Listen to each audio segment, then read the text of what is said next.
ರಾಜ್ಯದಲ್ಲಿ ಈ ಬಾರಿ ಬಿಜೆಪಿ ಅಭ್ಯರ್ಥಿಗಳ ಭಾರಿ ಬದಲಾವಣೆ. ದೆಹಲಿಯಲ್ಲಿ ಟಿಕೆಟ್ ದಂಗಲ್, ಇಲ್ಲಿ ಅಭ್ಯರ್ಥಿಗಳು ಕಂಗಾಲ್.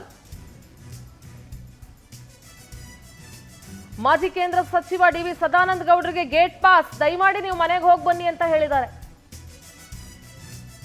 ಸಾಮಾಜಿಕ ಜಾಲತಾಣದಲ್ಲಿ ಸ್ವತಃ ಪೋಸ್ಟ್ ಹಾಕಿದ್ದಾರೆ ಮಾಜಿ ಸಿಎಂ. 28 ಕ್ಷೇತ್ರಗಳಲ್ಲಿ ಅರ್ಧಕ್ಕಿಂತ ಹೆಚ್ಚು ಕ್ಷೇತ್ರಗಳಲ್ಲಿ ಬಿಜೆಪಿ ಬಾರಿ ಬದಲಾವಣೆಯನ್ನ ಮಾಡ್ತಾ ಇದೆ. ಹಿರಿಯರು ವಿವಾದಿತರನ್ನ ಕೈಬಿಟ್ಟು ಬೇರೆಯವರಿಗೆ ಮಣೆ ಹಾಕೋದಕ್ಕೆ ಬಿಜೆಪಿ ಹೈಕಮಾಂಡ್ ನಿರ್ಧಾರ ಮಾಡಿದೆ. ಪ್ರತಾಪ್ ಸಿಂಹಗೆ ಕೈ ಬಿಟ್ಟವರು ಯಾರಿಗೆ ಬೇಕಾದರೂ ಕೈ ಬಿಡುವಂತ ಸಾಧ್ಯತೆ ಇದೆ. ಬಹುತೇಕ ಹಿರಿಯ ಬಿಜೆಪಿ ಅಭ್ಯರ್ಥಿಗಳಲ್ಲೇ ಈಗ ಢವಢವ ಶುರುವಾಗಿದೆ. ಎಲ್ಲಪ್ಪ ನಮ್ಮನ್ನು ಮೂಲೆ ಕೂರಿಸ್ಬಿಡ್ತಾರೆ ಅಂತ ಹೇಳಿ ಚರ್ಚೆ ಮುಂದುವರಿಸ್ತಾ ಹೋಗ್ತೀನಿ. ನಮ್ಮ ಜೊತೆಗೆ ಜೆಡಿಎಸ್ ವಕ್ತಾರರು ನಾಗೇಂದ್ರ ಪ್ರಸಾದ್ ಇದ್ದಾರೆ. ನಮಸ್ಕಾರ, ಕಾರ್ಯಕ್ರಮಕ್ಕೆ ಸ್ವಾಗತ. ಬಿಜೆಪಿ ವಕ್ತಾರರು ಬಿ.ವಿ. ಗಣೇಶ್ ಅವರಿದ್ದಾರೆ. ನಮಸ್ತೆ, ಕಾರ್ಯಕ್ರಮಕ್ಕೆ ಸ್ವಾಗತ ಗಣೇಶ್ ಜಿ. ಕಾಂಗ್ರೆಸ್ ವಕ್ತಾರರು ಗೋಪಾಲ್ ಕೃಷ್ಣ ಅವರಿದ್ದಾರೆ. ಗೋಪಾಲ್ ಕೃಷ್ಣ ಅವರೇ ನಮಸ್ತೆ, ಕಾರ್ಯಕ್ರಮಕ್ಕೆ ಸ್ವಾಗತ. ನಾನು ಮೊದಲಿಗೆ ಬಿಜೆಪಿ ವಕ್ತಾರನ್ನೇ ಮಾತನಾಡಿಸ್ಬೇಕು ಇವತ್ತು, ಯಾಕೆಂದ್ರೆ ಅವರೇ ಕೇಂದ್ರ ಬಿಂದು ಇವತ್ತಿನ ಚರ್ಚೆ ವಿಚಾರಕ್ಕೆ. ಸರ್, ಏನಾಗ್ತಾ ಇದೆ ನಿಮ್ಮ ಬಿಜೆಪಿ ಮನೆಯಲ್ಲಿ? ಯಾಕೆಂದ್ರೆ ಒಬ್ಬೊಬ್ರು ಒಂದೊಂದ್ ತರ ನಿರ್ಧಾರಗಳು. ಡೆಲ್ಲಿಲಿ ಒಂದ್ ರೀತಿ ಸರ್ಕಸ್ ನಡೀತಾ ಇದೆ. ವಿಜೇಂದ್ರ ಅವರು ಡೆಲ್ಲೇ ಕುತ್ಕೊಂಡಿದ್ದಾರೆ. ಅಲ್ಲಿ ಏನ್ ಮಾಡ್ಬೇಕು ಏನ್ ಬಿಡ್ಬೇಕು ಯೋಚನೆ ಮಾಡ್ತಿದ್ದಾರೆ. ಯಡಿಯೂರಪ್ಪನವ್ರು ಹೋದ್ರು, ಅಶೋಕ್ ಅವ್ರು ಹೋಗಿ ಬಂದ್ರು. ಫಸ್ಟ್ ಲಿಸ್ಟ್ ಆಯ್ತು, ಈಗ 2ನೇ ಲಿಸ್ಟ್ ಇನ್ನೇನು ಬಿಡ್ತಾರೆ ಈಗ ಅನ್ನೋದ್ರಲ್ಲಿದೆ. ಅಷ್ಟರಲ್ಲಿ ರಾಜ್ಯದಲ್ಲಿ ಏನಾಗಿದೆ ರಾಜ್ಯ ನಾಯಕರಿಗೆ? What's wrong with your leaders? ಈಶ್ವರಪ್ಪನವ್ರು ಹೇಳ್ತಾರೆ, ನಾನು ಬಂಡಾಯ ಅಭ್ಯರ್ಥಿಯಾಗಿ ಸ್ಪರ್ಧೆ ಮಾಡೋದಕ್ಕೆ ಇಚ್ಛಿಸ್ತೀನಿ, ನನಗೆ ಒತ್ತಡ ಇದೆ ಸ್ಪರ್ಧೆ ಮಾಡಬೇಕು ಅಂತ ಹೇಳಿ ಅಂತ. ಈ ಕಡೆ ಸದಾನಂದ ಗೌಡರಿಗೆ ಗೇಟ್ ಪಾಸ್. ಇವಾಗ ಸದಾನಂದ ಗೌಡರು ಮೊದಲು ನಾನು ಕಂಟೆಸ್ಟ್ ಮಾಡಲ್ಲ ಅಂದ್ರು, ಮಾಡ್ತೀನಿ ಅಂದ್ರು, ಈಗ ಮತ್ತೆ ಗೇಟ್ ಪಾಸ್ ಅವ್ರಿಗೆ ಜೆ.ಪಿ. ನಡ್ಡಾ ಅವ್ರು ಹೇಳಿದ್ದಾರೆ ಅಂತ ಹೇಳಿ. ಇನ್ನು Pratap Simha, I don't know ಅವ್ರು ಏನಾದ್ರೂ ಮನಸ್ಥಿತಿಯನ್ನ ಕಳ್ಕೊಂಡ್ಬಿಟ್ಟಿದಾರಾ ಇಲ್ವಾ ಗೊತ್ತಿಲ್ಲ. ಟಿಕೆಟ್ ಇನ್ನೂ ಅನೌನ್ಸ್ ಆಗಿಲ್ಲ. ಆದ್ರೆ ಸುದ್ದಿಗಳನ್ನ ಗಮನಿಸಿ ಅವರು ಎಲ್ಲೋ ಒಂದ್ ಕಡೆ ಟಿಕೆಟ್ ಮಿಸ್ ಆಗುತ್ತೆ ಅನ್ನೋದು ಅವ್ರಿಗೆ ಗ್ಯಾರಂಟಿ ಆದಂಗೆ ಕಾಣಿಸುತ್ತೆ. ಸೋಷಿಯಲ್ ಮೀಡಿಯಾದಲ್ಲಿ ಲೈವ್ ಬರ್ತಾರೆ, ಗಂಟೆ ಮಾತಾಡ್ತಾರೆ. ಒಂಥರ ಅದೆಲ್ಲವನ್ನ ಗಮನಿಸಿದಾಗ ವಿದಾಯದ ಭಾಷಣ ಅದು ಅಂತ ಅನ್ಸುತ್ತೆ. ಇಲ್ಲ, ನೀವೊಂದು 2-3 ಹೆಸರುಗಳು ಹೇಳದಂಥ ಸಂದರ್ಭದಲ್ಲಿ ಭಾರತೀಯ ಜನತಾ ಪಕ್ಷ ಸುಮಾರು ಒಂದು 6 ತಿಂಗಳಿಂದನೇ ಒಂದು ಹಿಂಟ್ ಕೊಟ್ಟಿತ್ತು. ಇಂತಿಂಥ ವ್ಯಕ್ತಿಗಳಿಗೆ ವಯೋಮಾನ ಸಹಜ, ಮತ್ತು ಅವರಿಗೆ ಈಗಾಗಲೇ ಸಾಕಾಗಿದೆ ಅನ್ನೋದು ಒಂದು 7ರಿಂದ 8 ಸೀಟ್ಗಳ ಹೆಸರುಗಳು ಸಮೇತ ನಿಮಗೆ ಮುಂದಿನ ದಿನಗಳಲ್ಲಿ ಸ್ವಲ್ಪ ಪಕ್ಷದ ಕಾರ್ಯಕ್ರಮಗಳಲ್ಲಿ ತೊಡಗಿಸಿಕೊಳ್ಳಿ, ನಾಯಕತ್ವದ ಸಿಗೋದು ಕಷ್ಟ ಅಂತ 6 ತಿಂಗಳಿಂದಲೇ ಕೊಟ್ಟಿದ್ದರು. ಅದು ಒಂದು ಭಾಗ. ನೀವು ಪ್ರಮುಖವಾಗಿ ಬೆಂಗಳೂರು ಉತ್ತರ ಮತ್ತು ಮೈಸೂರು ಇವೆರಡನ್ನೂ ಹೇಳಿದ್ರು. ಉತ್ತರದಲ್ಲಿ, ಬೆಂಗಳೂರು ಉತ್ತರದಲ್ಲಿ ಡಿ.ವಿ. ಸದಾನಂದ ಗೌಡ್ರೆ ನಾನು ನಿವೃತ್ತಿ ಹಾಕ್ತೀನಿ ಅಂತ ಹೇಳಿದರು.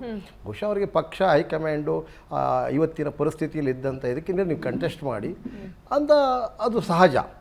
ಅವ್ರಿಗೆ ಕೊನೆಗೆ ಇವತ್ತಿನ ಪರಿಸ್ಥಿತಿಯಲ್ಲಿ ಆದ ಒತ್ತಡವೇ ಇರ್ಬೋದು, ಅಥವಾ ಇವತ್ತಿನ ಪರಿಸ್ಥಿತಿಗೆ ಕಾಲಘಟ್ಟದಲ್ಲಿ ತೆಗೆದುಕೊಳ್ಳತಕ್ಕಂಥ ತೀರ್ಮಾನಕ್ಕೆ ಅನುಸಾರವಾಗಿ ನೀವು ಈಗ ಇಷ್ಟು ಸಾಕಷ್ಟು ಇದಾಗಿದ್ದೀರಿ, ದಯವಿಟ್ಟು ತಾವು ಮತ್ತೊಬ್ಬರಿಗೆ ಅವಕಾಶ ಮಾಡಿಕೊಡಿ ಅಂತ ಹೇಳಿದ್ರೆ. ಅದು ನೀವು ಹೇಳ್ದಂಗೆ ಗೇಟ್ ಪಾಸ್ ಅಂತ ಹೇಳಿದ್ರಲ್ಲ, ಗೇಟ್ ಪಾಸ್ ಅನ್ನೋ ಪದ ಅಷ್ಟು ಗೌರವಯುತವಾದ ಚುನಾವಣಾ ರಾಜ್ಯದಿಂದ ನಿವೃತ್ತಿ ಅನ್ನೋದಕ್ಕೂ ಗೇಟ್ ಪಾಸ್ ಅನ್ನೋದಕ್ಕೂ ಇರಲಿ, ಅದು ಪದಗಳ ಬಳಕೆ. ನಾನು ಹೇಳೋದು, ಅವರು ಈಗ ಒಂದು ಮಾತು, ನಾನು ಸುಮ್ಮನೆ ಇದ್ದೆ, ನಾನು ಬೇಡ ಅಂತ ನಾನೇ ಹೇಳಿದ್ದೆ, ನಿಮ್ಮ ಒತ್ತಡ ಮತ್ತು ಒತ್ತಾಯದ ಮೇರೆಗೆ ನಾನು ತಿರ್ಗಾ ಕಂಟೆಸ್ಟ್ ಮಾಡ್ತೀನಿ ಅಂತ ಹೇಳಿದೆ, ತಿರ್ಗಾ ನಿಮ್ಮ ಒತ್ತಡ, ಈ ರೀತಿಯಾದಂಥ ತೀರ್ಮಾನಗಳು ಮಾನ್ಯ ಸದಾನಂದ ಗೌಡರಿಗೂ ಅನುಭವ ಇದೆ. ಇವತ್ತಿನ ಪರಿಸ್ಥಿತಿಯಲ್ಲಿ ಅದು ಸಾಕಷ್ಟು ನಡೀತಾ ಇದೆ. ಯಾಕೆಂದರೆ ಇವತ್ತು ನಮ್ಮ ದೂರದೃಷ್ಟಿ ಚಿಂತನೆ, ನಮ್ಮ ಗುರಿ ತುಂಬ ದೊಡ್ಡದಿರುವಾಗ ಒಂದಷ್ಟು ತೀರ್ಮಾನಗಳು ತೆಗೆದುಕೊಳ್ಳುವಾಗ ಜಟಿಲ ಆಗೋದು ಸಹಜ, ಅದು ವಾಸ್ತವಿಕತೆ. ಆಮೇಲೆ ಮೈಸೂರದೊಂದು ಮಾತು ಹೇಳಿದೆ.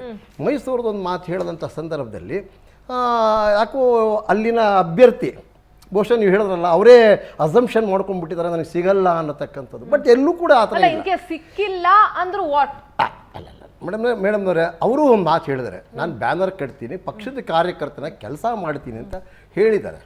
ಅವರೆಲ್ಲೂ ಕೂಡ ನಾನು ಬಂಡಾಯವಾಗಿ ನಿಂತ್ಕೊಳ್ತೀನಿ ಅಂತ ಹೇಳಿಲ್ಲ. ನಿಂತ್ಕೊಂಡ್ರೆ ಅದನ್ನು ಎದುರಿಸೋ ಶಕ್ತಿ ಪಕ್ಷಕ್ಕಿದೆ, ತೆಗೆದುಕೊಳ್ಳುತ್ತಂಥ ತೀರ್ಮಾನ ಇದೆ. ಅವರೆಲ್ಲೂ ಕೂಡ ಬಂಡಾಯ ಅಂತ ಹೇಳಿಲ್ಲ.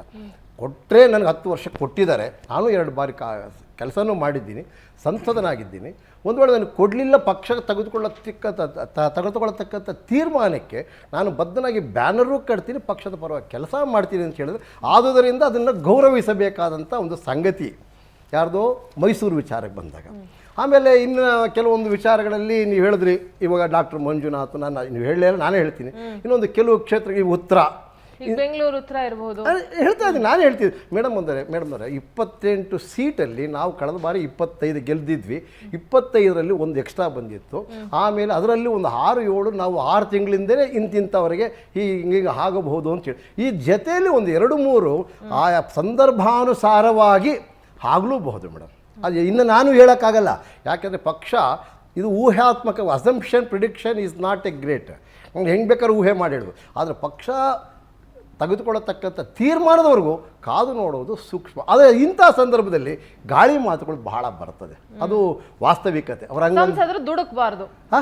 ಸಂಸದರು ದುಡುಕ್ಬಾರ್ದು. ಯಾಕೆ ಅಂತಂದರೆ ಮೇಡಮ್ 10 ವರ್ಷಗಳ ಕಾಲ ಅವರಿಗೆ ಅವಕಾಶ ಕೊಟ್ಟಿದ್ದಾರೆ, ಸಾರ್ವಜನಿಕರ ಜೊತೆಲಿ ಇರಲಿಕ್ಕೆ ಅವಕಾಶ ಕೊಟ್ಟಿದ್ದಾರೆ, ಸಾರ್ವಜನಿಕ ಸಂಪರ್ಕ ಒಬ್ಬ ದೊಡ್ಡ ವ್ಯಕ್ತಿಯಾಗಿ ಗುರುತಿಸಿದರೆ ಅವರೊಂದು ಸಾಕಷ್ಟು ಕೆಲಸ ಮಾಡತಕ್ಕಂಥ ಶಕ್ತಿ ಸಾಮರ್ಥ್ಯಗಳನ್ನು ರೂಢಿಸ್ಕೊಂಡಿದ್ದಾರೆ. ಇವತ್ತಿನ ಯಾವ ಸಂದರ್ಭದಲ್ಲೂ ಇದೇ ಕೊನೆಯಲ್ಲ, ಅವ್ರಿಗಿನ್ನೂ ವಯಸ್ಸಿದೆ ಕೊನೆಯಲ್ಲ. ನೀವು ಮಾಡಿದಂಥ ತ್ಯಾಗದ ಫಲವಾಗಿಯೂ ಕೂಡ ಮುಂದೆ ದೊಡ್ಡ ಹುದ್ದೆಗಳು ಸಿಗಬಹುದು, ಅಥವಾ ಇವತ್ತಿನ ಪರಿಸ್ಥಿತಿಯಲ್ಲಿ ನಿಮ್ಗೆ ಅದೃಷ್ಟ ಇದ್ದರೆ ಇವತ್ತೂ ಸಿಗಬಹುದು. ಹಾಗಾಗಿ ನೀವು ದುಡುಕಿದರೆ ನಿಮ್ಮ ಕಾಲ ಮೇಲೆ ನಿಮ್ಮ ಕೈ ಕಲ್ಲು ಹಾಕಿಕೊಂಡ್ರೆ ಅದು ಪಕ್ಷ ಹೊಣೆಯಲ್ಲ. ನಿಮ್ಮನ್ನು ಯಾವತ್ತೂ ಕೂಡ ಅಗೌರವವಾಗಿ ನೋಡಬೇಕು ಅನ್ನೋ ಭಾವನೆ ಪಕ್ಷದಲ್ಲಿ ಇಲ್ಲ. ಆದರೆ ನಿಮ್ಮ ಆಂತರಿಕ ಒಳಬೇಗುದಿ ನೀವು ಹೇಳಿದ್ರಲ್ಲ, ಏನು ಇವರೇ ಅಸಂಪ್ಷನ್ ಮಾಡಿಕೊಂಡ್ರೆ ಅದಕ್ಕೆ ಪಕ್ಷವೂ ಹೊಣೆಗಾರರಲ್ಲ. ಹಾಗಾಗಿ ಒಂದಷ್ಟು ತಾಳ್ಮೆಯಿಂದಿರಲಿ. ನಮ್ಮ ಪಕ್ಷ ತೆಗೆದುಕೊಳ್ಳತಕ್ಕಂಥ ತೀರ್ಮಾನಗಳು ಬಹಳ ಕ್ರಮಬದ್ಧವಾಗಿರುತ್ತದೆ. ಎಲ್ಲ ತೀರ್ಮಾನಗಳು ಎಲ್ಲರಿಗೂ ಸಮನಾಗಿರಬೇಕು, ಓಲೈಕೆ ಮಾಡಬೇಕು ಅನ್ನೋದಕ್ಕಿಂತ ಇದು ಪಕ್ಷ, ರಾಷ್ಟ್ರ, ಸಂಘಟನೆ, ಕಾರ್ಯಕರ್ತರ ಹಿತ ದೃಷ್ಟಿಯಿಂದ ತೆಗೆದುಕೊಳ್ಳತಕ್ಕಂಥ ತೀರ್ಮಾನವೇನೇ ವ್ಯಕ್ತಿಗತವಾಗಿ ತೀರ್ಮಾನ ಅಲ್ಲ, ಪಕ್ಷದ ಸಂಘಟನೆ ವ್ಯವಸ್ಥೆಯ ಪರವಾಗಿ ತೆಗೆದುಕೊಳ್ಳತಕ್ಕಂಥ ತೀರ್ಮಾನಗಳು. ಓಕೆ, ಇನ್ನು ನಾಳೆ ಮಂಜುನಾಥ್ ಅವರು ಬಿಜೆಪಿಗೆ ಅಧಿಕೃತವಾಗಿ ಸೇರ್ಪಡೆಗೊಳ್ತಾ ಇದ್ದಾರೆ. ಬೆಂಗಳೂರು ಗ್ರಾಮಾಂತರದಿಂದ ಅವರ ಸ್ಪರ್ಧೆ ಕೂಡ ಫಿಕ್ಸ್ ಆಗಿದೆ. ಈಗ JDS ಇಂದ ನಿಲ್ಲಿಸ್ಬೇಕಾ ಬಿಜೆಪಿಯಿಂದ ನಿಲ್ಲಿಸ್ಬೇಕಂತ ಒಂದು ದ್ವಂದ್ವ ಇತ್ತು. ಈಗ ಅವರು ಬಿಜೆಪಿಯಿಂದಾನೇ ಕಂಟೆಸ್ಟ್ ಮಾಡ್ತಾ ಇದ್ದಾರೆ. ಯಾಕೆ JDS ಇಂದ ಏನಾದರೂ ನಿಂತಿದ್ರೆ ಈಗ ಅವರು NDA ಅಭ್ಯರ್ಥಿಯಾಗಿ ನಿಂತ್ಕೊಳ್ತಾ ಇದ್ದಾರೆ. ಈಗ JDS ಇಂದ ನಿಂತ್ಕೊಂಡಿದ್ರೆ ಮತ್ತೆ ಅವ್ರಿಗೆಲ್ಲೋ ಒಂದ್ ಕಡೆ ಕುಟುಂಬ ರಾಜಕಾರಣದ ಬಿಸಿ ತಟ್ಟಿತ್ತು ಅಂತ ಅನ್ಸುತ್ತಾ? ತಾವು ಒಳ್ಳೆ ಪ್ರಶ್ನೆಯನ್ನು ಕೇಳಿದ್ದೀರಾ. ಸನ್ಮಾನ್ಯ ಡಾಕ್ಟರ್ ಮಂಜುನಾಥ್ ಅವರು ಇಡೀ ರಾಜ್ಯಕ್ಕಲ್ಲ ದೇಶಕ್ಕೆ ಅವರ ಸೇವೆ ಏನು ಅಂತಕ್ಕಂಥದ್ದು ಎಲ್ರಿಗೂ ಗೊತ್ತಿದೆ. ಇವತ್ತು ಒಂದು ವೈದ್ಯಕೀಯ ಕ್ಷೇತ್ರದಲ್ಲಿ ಅವ್ರು ಮಾಡಿರ್ತಕ್ಕಂಥ ಸಾಧನೆಗಳು ನಾವು ನೋಡೋದಾದರೆ ದೇಶದಲ್ಲೇ ಇವತ್ತು ಅವ್ರ ಬಗ್ಗೆ ಮಾತಾಡ್ತಾ ಇರುವಂಥ ಸಂದರ್ಭದಲ್ಲಿ ಸನ್ಮಾನ್ಯ ನರೇಂದ್ರ ಮೋದಿಯವರು ಅವ್ರ ಸಾಧನೆಯನ್ನು ನೋಡಿ ನಾಳೆ ಬೆಳಿಗ್ಗೆ ಏನಾದರೂ ಒಂದು ಕೇಂದ್ರದಲ್ಲಿ ಇಂಥವ್ರು ಒಂದು ಸ್ಥಾನಮಾನಗಳನ್ನು ಕೊಡೋದಾದರೆ ಒಂದು ವೈದ್ಯಕೀಯ ಕ್ಷೇತ್ರದಲ್ಲಿ ಒಂದು ದೊಡ್ಡ ಬದಲಾವಣೆ ತರ್ಬೋದು ಅಂತಕ್ಕಂಥ ದೂರದೃಷ್ಟಿ ಇಟ್ಕೊಂಡು BJPಯಿಂದನೇ ಸ್ಪರ್ಧೆ ಮಾಡಬೇಕು ಅಂತಕ್ಕಂಥ ಒತ್ತಡ ಕೇಂದ್ರದಿಂದನೇ ಹೇಳಿದ್ದಾರೆ ಅಂತಕ್ಕಂಥದ್ದು ಸ್ಪಷ್ಟ. ಜಾತ್ಯತೀತ ಜನತಾದಳದಿಂದ ನಿಂತಿದ್ರು ಕೂಡ ಯಾವುದೇ ಕಾರಣಕ್ಕೂ ನಾವು ಹೆದರೋ ಪ್ರಶ್ನೆನೇ ಇಲ್ಲ. ಅವರು ಸ್ವಾಗತ ಮಾಡ್ತಾಯಿದ್ವಿ. ತೀರ್ಮಾನ ಅವ್ರದ್ದಾಗಿರೋದ್ರಿಂದ ತೀರ್ಮಾನ ತೊಗೊಂಡಿದ್ದಾರೆ. ಇವತ್ತು ಕೂಡ ಅವರು ಸನ್ಮಾನ್ಯ ಯಡಿಯೂರಪ್ಪನವ್ರ ಮನೆಗೆ ಭೇಟಿ ಕೊಟ್ಟಿದ್ದಾರೆ. 2-3 ದಿವಸದಲ್ಲಿ 2 ದಿನದ ಒಳಗಡೆ ಅವರು BJP ಪಕ್ಷಕ್ಕೆ ಸೇರ್ತಾರೆ ಅಂತಕ್ಕಂಥದ್ದು ಸ್ಪಷ್ಟ. ಓಕೆ, ಇದ್ರ ಜೊತೆಗೆ ಇನ್ನೊಂದು ವಿಚಾರ, ಈಗ ಮಂಡ್ಯ ವಿಚಾರಕ್ಕೆ ಬರೋದಾದ್ರೆ ಮಂಡ್ಯ ಪ್ರತಿ ಬಾರಿನೂ ಹೈ ವೋಲ್ಟೇಜ್ ಕ್ಷೇತ್ರನೇ. ಸುಮಲತಾ ಕಳೆದ ಬಾರಿ ಪಕ್ಷೇತರ ಅಭ್ಯರ್ಥಿಯಾಗಿ ಗೆದ್ದಂತ ಏಕೈಕ ಸಂಸದೆ.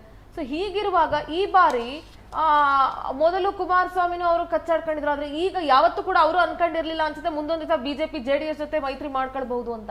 ಈಗ ಹೇಗಾಗಿದೆ ಅಂದ್ರೆ ಅವರು ಮಂಡ್ಯನೇ ಬೇಕು, ಮಂಡ್ಯ ನನಗೆ ಸಿಗುತ್ತೆ ಅಂತ ಅವರು ಹೇಳ್ತಾರೆ. ಈಗ ಆಲ್ರೆಡಿ ಇಲ್ಲಿ JDS ಹೈಕಮಾಂಡ್ ಜೊತೆ ಹೋಗಿ ಮಾತುಕತೆ ನಡೆಸ್ಕೊಂಡು ಮಂಡ್ಯ ಬೇಕು ಅಂತ ನನಗೆ ಕೇಳಿದೆ. ಈಗ ಮಂಡ್ಯ JDSಗೆ ಅಂತ ಫಿಕ್ಸ್ ಆಗಿದೆ. ಸುಮಲತಾ ಅವರ ನಡೆ ಏನು? ಈಗ ಅವರು BJPಗೆ ಬೆಂಬಲವನ್ನ ಸೂಚಿಸ್ತಾ ಇದ್ದಾರೆ. BJP ಅಭ್ಯರ್ಥಿಯನ್ನೇ ಅಂತ ಅನ್ಕೊಂಡ್ರು ಕೂಡ ತಪ್ಪಾಗೋದಿಲ್ವೇನೋ, ಅವರು BJPಯಿಂದನೇ ಟಿಕೆಟ್ ಕೇಳ್ತಾ ಇದ್ದಾರೆ. ನೋಡಿ, ಕಳೆದ ಚುನಾವಣೆಯಲ್ಲಿ ಅವತ್ತು ಶ್ರೀಮತಿ ಸುಮಲತಾ ಅವರು ಸ್ಪರ್ಧೆ ಮಾಡಿದಂಥ ಸಂದರ್ಭದಲ್ಲಿ ಅವತ್ತಿನ ಸಿಚುವೇಶನ್ ಬೇರೆ ಇತ್ತು. ಅವರೊಂದು ಸಿಂಪತಿ ಆಗಿರ್ಬೋದು, ಸನ್ಮಾನ್ಯ ಮಹಾನ್ ನಟರು ಅಂಬರೀಷ್ ಅಣ್ಣ ಅವರ ಅವ್ರ ಬಗ್ಗೆ ಇರ್ತಕ್ಕಂಥ ಮಂಡ್ಯ ಜನತೆ ಗೌರವ ಇತ್ತು. ಮತ್ತು ಇನ್ನೊಂದು ಮಾತು ತಾವು ಕೇಳ್ತಿದ್ರಿ, ಮಂಡ್ಯ ಅಂದರೆ ಇಂಡಿಯಾ ಅಂತಕ್ಕಂಥ ಮಾತನ್ನು ಮಾತಾಡ್ತಾರೆ. ರಾಜಕಾರಣದಲ್ಲಿ ಅಲ್ಲೇ ಆಗ್ತಕ್ಕಂಥ ಒಂದು ಬೆಳವಣಿಗೆಗಳು ಬೇರೆ ರೀತಿಯಲ್ಲೇ ಇರುತ್ತೆ. ಕಳೆದ ಬಾರಿ ಮೊನ್ನೆ ತಾನೇ ತಾವೊಂದು ವಿಚಾರವನ್ನು ಸನ್ಮಾನ್ಯ ಸಿದ್ದರಾಮಯ್ಯನವರು ಮಂಡ್ಯದಲ್ಲಿ ಬಹಿರಂಗ ಸಭೆಯಲ್ಲಿ ಒಂದು ಮಾತನ್ನು ಹೇಳ್ತಾರೆ.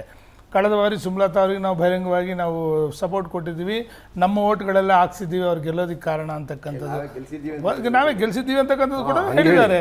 ನೋಡಿ, ಒಂದು ಮಾತನ್ನು ಏನು ಹೇಳ್ತಿದ್ದೀನಿ ಅಂತಂದರೆ, ಜೊತೆಲಿ ಇದ್ಕೊಂಡು ಯಾವ ರೀತಿ ಬೆನ್ನಿಗೆ ಚೂರಿ ಹಾಕಿದ್ರು ಅಂತಕ್ಕಂಥ ಅವತ್ತು ಕೂಡ ನಾವು ಕರೆಕ್ಟಾಗಿ ಏನಾದರೂ ಚುನಾವಣೆ ಮಾಡಿ ಇವ್ರು ನಮ್ಮ ಜೊತೆಲಿ ಯಾವೊಂದು ಸ್ನೇಹ ಬೆಳೆಸಿದ್ವಿ ಜಾತ್ಯತೀತ ಪಕ್ಷಗಳೆಲ್ಲ ಸೇರಿ, ಆವತ್ತು ತುಮಕೂರಲ್ಲೂ ಕೂಡ ಸನ್ಮಾನ್ಯ ದೇವೇಗೌಡರು ಗೆದ್ದಿರ್ತಕ್ಕಂಥದ್ದು ಸಹಜವಾಗಿತ್ತು. 13,330 ಮತಗಳಲ್ಲಿ ಕೂಡ ಅವರು ಅಂತರದಲ್ಲಿ ಸೋತಿದ್ದು. ಆವತ್ತು ಕೂಡ ಇವತ್ತು ರಾಜ್ಯದ ಸಚಿವರೊಬ್ಬರು ರಾಜಣ್ಣ ಅವರು ಅವತ್ತು ಯಾವ ರೀತಿ ವಿರುದ್ಧವಾಗಿ ಚುನಾವಣೆ ಮಾಡಿದ್ರು, ಮಂಡ್ಯದಲ್ಲಿ ಯಾವ ರೀತಿ ಬಹಿರಂಗವಾಗಿ ವಿರುದ್ಧವಾಗಿ ಚುನಾವಣೆ ಮಾಡಿದ್ರು, ಇವತ್ತು ಒಪ್ಕೊತಾ ಇದ್ದಾರೆ. ಇವರು ಹಗಲೊತ್ತಲ್ಲೇ ಕತ್ತು ಕುಯ್ತಾರೆ ಅಂತಕ್ಕಂಥದ್ದು ಸ್ಪಷ್ಟ. ಎರಡನೇದು, ಅದಕ್ಕೆ ಯಾಕೆ ಆಗಲೇ ಒಂದು ನಿಮಿಷ ಯಾಕೆ ಈ ಮಾತನ್ನು ಹೇಳ್ತೇನೆ, ನಾನು ನೀವು ಮಾತಾಡಿ, ನಿಮ್ಗೆ ಅವಕಾಶ ಇರುತ್ತೆ ಮಾತಾಡಿ. ನಾನು ಯಾಕೆ ಮಾಡಿದಂತ ಪಕ್ಷಕ್ಕೆ ಮತ್ತೆ ನಾನೊಂದು ಮಾತು ಹೇಳ್ತಿದ್ದೀನಿ, ಮುಖ್ಯಮಂತ್ರಿ ಒಂದು ನಿಮಿಷ ನೀವು ಮಾತಾಡಿಲ್ಲ, ನಿಮಗೆಲ್ಲ ಅವಕಾಶ ನನಗೆ. ದಯವಿಟ್ಟು ಯಾಕೆ ಇವರು ಸನ್ಮಾನ್ಯ ದೇವೇಗೌಡರನ್ನು ಪ್ರಧಾನಿ ಮಾಡಿ ಅವತ್ತು ಪ್ರಧಾನಿಯಿಂದ ಇಳಿಸಿದ್ರು, ಕುಮಾರಸ್ವಾಮಿ ಅವ್ರನ್ನ ಮುಖ್ಯಮಂತ್ರಿಗಳು ಮಾಡಿದಂಥ ಸಂದರ್ಭದಲ್ಲಿ ಶಾಂತಿವನದಲ್ಲಿ ಕೂತ್ಕೊಂಡು 100 ದಿನ ಆಯುಷ್ ಅಂತ ಹೇಳಿದವರು ಯಾರು? ಇವಾಗ ಮಂಡ್ಯದಲ್ಲಿ ಬಹಿರಂಗ, ಒಂದು ನಿಮಿಷ ನಾನು ಬಹಿರಂಗವಾಗಿ ಮುಖ್ಯಮಂತ್ರಿ ಮಾಡಿದ ಪಕ್ಷ ಯಾವ್ದು? ಯಾರನ್ನ? ಕುಮಾರಸ್ವಾಮಿ. ನಾವಿಲ್ಲ ಪ್ರಧಾನಮಂತ್ರಿ ಅವ್ರನ್ನ ಮಾಡಿದ ಪಕ್ಷ ಯಾಕೆ ಇಳಿಸಿದ್ರಿ ಅಂತಕ್ಕಂಥ ಉತ್ತರ ಕೊಡಿ. ಇಳಿಸ್ತಕ್ಕಂಥದ್ದು ಯಾಕೆ ಉತ್ತರ ಕೊಡ್ಬೇಕಲ್ವಾ ನೀವು?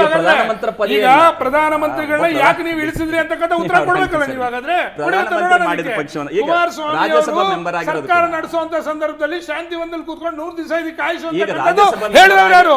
ಮಂಡ್ಯದಲ್ಲಿ ಭಾಷಣದಲ್ಲಿ ಗೆಲ್ಸಿರ್ತಕ್ಕಂಥವ್ರು ನಾವೇ ಅಂತ ಹೇಳತಕ್ಕಂಥವ್ರು ಯಾರು? ಹಾಗಾದ್ರೆ ನೀವು ಬೆನ್ನು ಚೂರಿ ಹಾಕಿದ್ದೀರಾ ಇಲ್ವಾ ಅಂತ ಬಹಿರಂಗವಾಗಿ ಒಪ್ಕೊಳ್ಳಿ. ಇವತ್ತು ಕೂಡ ಬಹಿರಂಗವಾಗಿ ಒಪ್ಕೊಳ್ಳಿ, ಬೆನ್ನು ಚೂರಿ ಹಾಕಿದ್ದೀರಿ ಅಂತಕ್ಕಂಥದ್ದು. ಯಾವ ಕಾರಣಕ್ಕೆ ನನಗೆ ಅವಕಾಶ ಕೊಡಿ ಅಮ್ಮ, ಯಾವ ಕಾರಣಕ್ಕೆ ಹೋಯ್ತಾ ಇದ್ದೀವಿ ಅಂತಂದ್ರೆ ನಮ್ಗೆ ಅವಕಾಶ ಕೊಡಿ. ಇಲ್ಲ ಅಂದ್ರೆ ಹೇಳ್ತಾ ಇದ್ದಾರೆ ಕುಮಾರಸ್ವಾಮಿ ಅವರು ತಾಜ್ ವೆಸ್ಟ್ ಎಂಡ್ ಅಲ್ಲಿ ಕುತ್ಕೊಂಡು ಆಡಳಿತ ನಡೆಸ್ತಾ ಇದ್ರು. ಅವ್ರಿಗೆ ಗೊತ್ತಿತ್ತು ಇವರು ಕಾಲು ಇಳಿತಾ ಇದ್ದಾರೆ, ಅವ್ರಿಗೆ ಗೊತ್ತಿತ್ತು. ಈಗ ರಾಜ್ಯಸಭೆ ಮೆಂಬರ್ ಆಗಿರೋದು ಕೂಡ ದೇವೇಗೌಡರು ಕಾಂಗ್ರೆಸ್ ಪಕ್ಷದ ಬೆಂಬಲದಿಂದಲೇ. ಏನು ಹಾಗಾದ್ರೆ ಅಲ್ಲಲ್ಲ, ಒಂದು ಮಾತು, ಸಮ್ಮಿಶ್ರ ಸರ್ಕಾರದಲ್ಲಿ ನಾವು ಇಲ್ಲಂಗಿದ್ರೆ ನೀವು ಸಮ್ಮಿಶ್ರ ಸರ್ಕಾರ ಸರ್ ಒಂದು ಮಾತು ಹೇಳ್ತಿದ್ದೇನೆ, ಒಂದು ಉತ್ತರ ಕೊಡ್ತೀನಿ ಮೇಡಮ್. ಒಂದೇ ಒಂದು ಪ್ರಶ್ನೆ ಕೇಳ್ತೀನಿ. ಅವತ್ತು ಸಮ್ಮಿಶ್ರ ಸರ್ಕಾರ ಮಾಡುವಂತ ಸಂದರ್ಭದಲ್ಲಿ ಯಾರಿಗೂ ಬಹುಮತ ಇರಲಿಲ್ಲ, ಬಿಜೆಪಿಗೂ ಇರಲಿಲ್ಲ, ಕಾಂಗ್ರೆಸ್ಗೂ ಇರಲಿಲ್ಲ, ಜೆಡಿಎಸ್ಗೂ ಇರಲಿಲ್ಲ. ನಮ್ ಜೊತೆ ನೀವು ಸಖ್ಯ ಬೆಳೆಸಿದಂತವ್ರು ಯಾವ ಹೇಳ್ಬೇಕಲ್ಲ ನೀವು. ನೀವು ಮಾತಿಗೆ ಮಾತು ಹೇಳೋದ್ರ ಬಿಟ್ಟರೆ ಇನ್ನೇನು ಆಗಲ್ಲ, ಯಾವ ಸತ್ಯಗಳು ಇಲ್ಲ. ವಿವೇಕ ಮತ್ತು ವಿವೇಚನೆ ಇರಬೇಕಾಗ್ತದೆ. ಮಾತಾಡ್ತಾರೆ ಸನ್ಮಾನ್ಯ ಮುಖ್ಯಮಂತ್ರಿಗಳು.